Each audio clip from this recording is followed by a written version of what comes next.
Welcome to Parenting ADHD with Aymara Valladares, the podcast for parents who want to create calmer homes, improve their child's focus and behavior, and reduce the daily stress that often comes with raising a child with ADHD.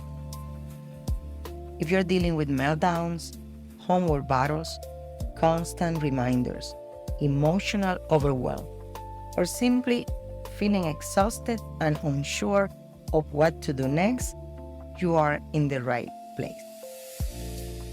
I'm Aymara Valladares, licensed clinical professional counselor and creator of the Calm Focus Method.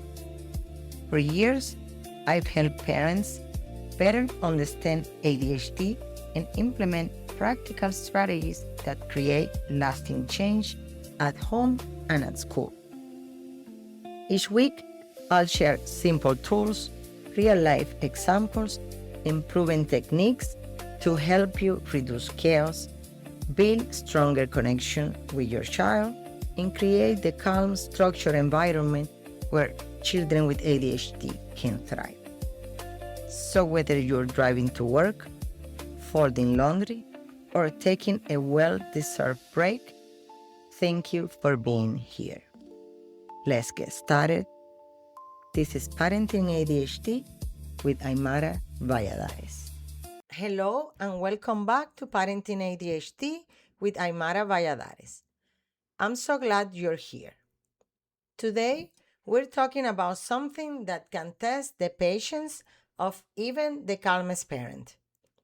You ask your child to do something and nothing happens. Put your shoes on. Nothing. Hey, shoes please. Still nothing. I ask you to put your shoes on. Your child is building Legos, watching television, looking for something, talking about something completely unrelated. And then here comes the sentence you probably promised yourself you will never say. How many times do I have to tell you? And your child looks up at you like this is the first time they heard anything about shoes. Sound familiar? If it does, this episode is for you. Because today we're going to talk about an important question. Is your child really ignoring you? Sometimes yes. Children are children. But sometimes what looks like ignoring is actually an ADHD brain struggling to stop, shift attention, hold onto the instruction, and begin the task. And when we understand that difference, we can change the way we give directions. Not by asking 15 times. Actually, I'd like you to start asking less. And let's talk about how. I hear this from parents all the time. I know they hear me. And maybe they did. But hearing words and acting on an instruction aren't exactly the same thing. Imagine your child is playing Minecraft. You walk through the room and say, when you're finished with that, put your shoes on, grab your backpack, fill your water bottle, and meet me by the door. Then you walk away. 5 minutes later, your child is still playing Minecraft. And you're thinking, seriously? But look at what we just asked the ADHD brain to do. Stop something interesting, shift attention to us, remember 4 instructions, figure out which one comes first. Start an activity they don't want to do. And do all of that while we're no longer standing there. That's a lot to ask. This is a story from my office. I remember a parent tell me once, my child doesn't listen unless I yell. Then I asked the parent, what happens before you yell? She laughed. I asked nicely about 6 or 7 times. There it was. Their child had unintentionally learned something. It didn't mean do it now. It meant my parent is beginning the process of eventually asking me loudly enough that I'll have to do it. And the parent had learned something too. My child won't respond until I yell. So they were stuck in a cycle. Ask, ignore, ask again, ignore, ask louder, ignore, yell, child moves. And suddenly, yelling appears to work. But what if we change the cycle much earlier? Let's step into their shoes for a moment.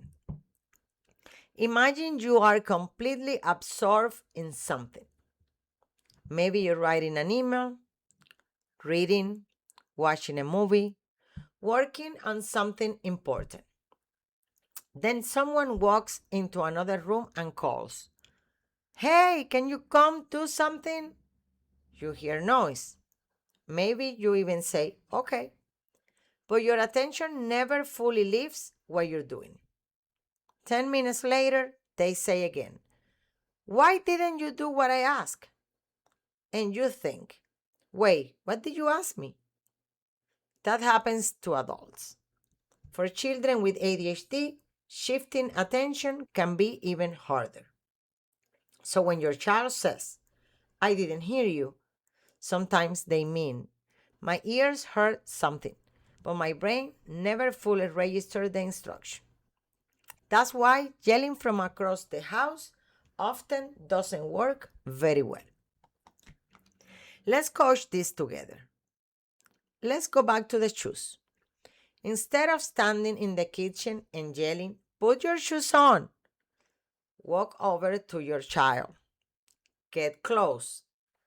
Say their name. Wait. Just wait for them to look at you. Then, "Shoes on, please." You're not gonna say, "Shoes, backpack, jacket, bathroom, and don't forget the thing for school." No, just one direction.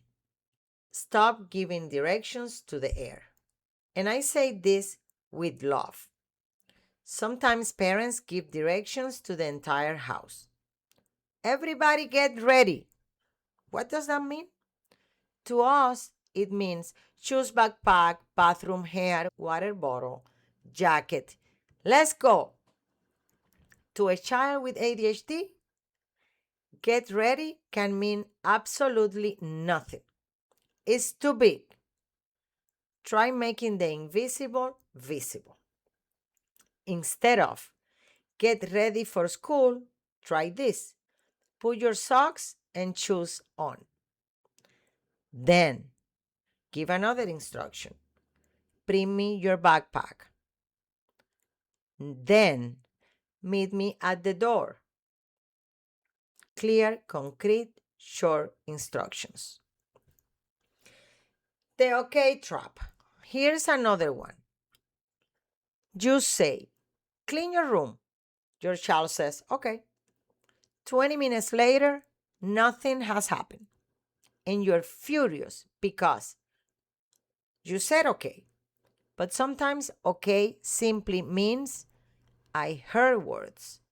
It doesn't necessarily mean I understood exactly what you want. I didn't remember it, organize it myself, and started. So instead of asking, "Did you hear me?" try this: "Tell me what you're going to do first." That's more useful. Sometimes the problem isn't listening at all. It's task initiation. You say, "Clean your room." Your child walks in. There are clothes everywhere: toys, books, cups, papers. And their brain says, "Where do I even start?" So they don't.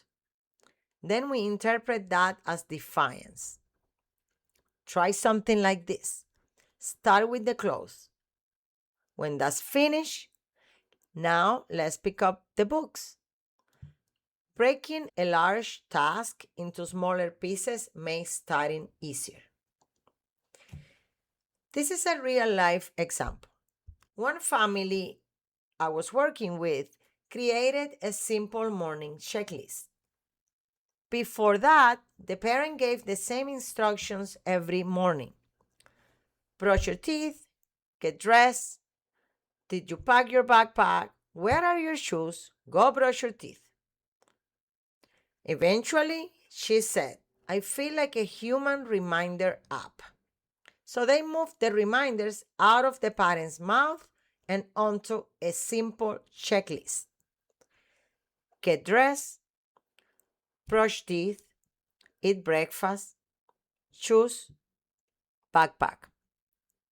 The parent was not completely out of the process, but they didn't have to carry every step in their head anymore, and neither did the child.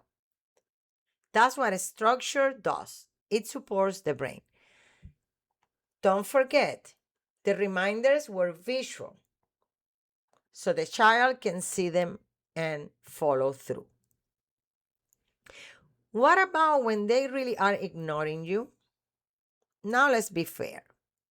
Sometimes your child hears you, understood you, and doesn't want to do it. That's parenting too. ADHD doesn't explain every behavior.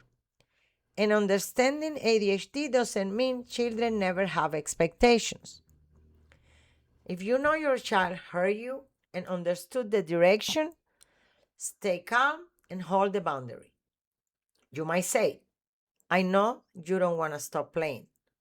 Chores still need to go on. You don't need a 5-minute argument. Empathy doesn't require negotiation. I like you to use the Calm Focus toolbox. And let's make this easy to remember. Number one, go to your children. Don't give important directions from 3 rooms away. Get close to them. Number two, get their attention first. Say their name. Wait. Then give the instruction. Number three, keep it short, 1 or 2 steps at a time. I prefer just one. Less talking can actually create more listening. Number four, have them repeat the first step. Number five, break big tasks down. Instead of clean your room, try this. Put the clothes in the hamper. Number six, use visual supports. Checklists, pictures, whiteboards, timers. Anything that means you don't have to repeat the same instruction all day. Number seven, notice when they respond. We notice immediately when our children don't listen. Let's notice when they do. I asked once and you got started. Thank you. That's worth reinforcing. This week at home, I like you to try this. Choose one time of day when you repeat yourself many times. Maybe it's mornings, homework time, dinner, bedtime. For 1 week, practice this. Go close, say their name, wait for attention, give one clear direction. Ask what they're doing first. And then give them a moment to process. See what happens. Don't forget, we are not looking for perfection. We are looking for whether you can go from asking 10 times to maybe 5 or 3. Then perhaps once. And that's progress. And here's today's tiny reminder. Sometimes your child is not ignoring you. Sometimes the instruction simply hasn't reached the part of their brain that can act on it yet. Get close, get connected, make it simple. Then give them a chance to respond. And before we go, I want you to think about the phrase, how many times do I have to tell you? If you find yourself saying it every day, Don't assume your child needs to listen harder. Get curious. Maybe the system needs to change. Maybe they need one direction instead of 5. Maybe they need a checklist. Maybe they need you closer. Maybe they need help getting started. Sometimes better listening doesn't begin with the child. Sometimes it begins with how we communicate. And that's good news because that's something we can change. So tomorrow morning, when you are about to yell, put your shoes on. From the kitchen for the 4th time, catch yourself. Stop. Walk over.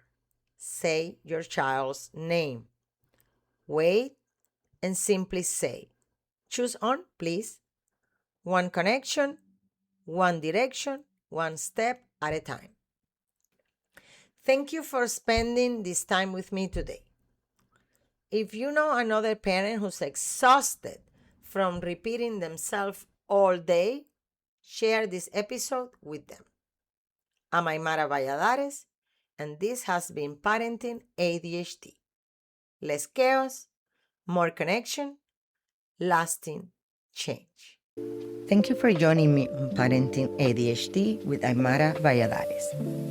Parenting a child with ADHD can feel overwhelming, but lasting change is possible when you have the right tools and the right approach.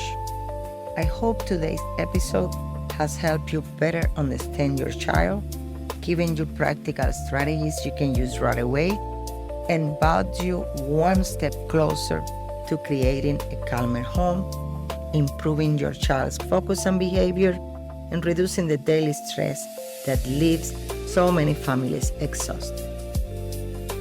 If you'd like to learn more about how to get my direct help, visit thecalmfocusmethod.com, where you'll find free resources and information about how we can work together to help your family thrive.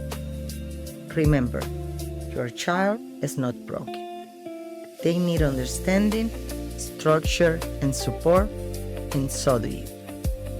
Until next time, keep showing up, keep learning, and keep moving forward. I'm Aymara Valladares, and this has been Parenting ADHD. Less chaos, more connection, lasting change.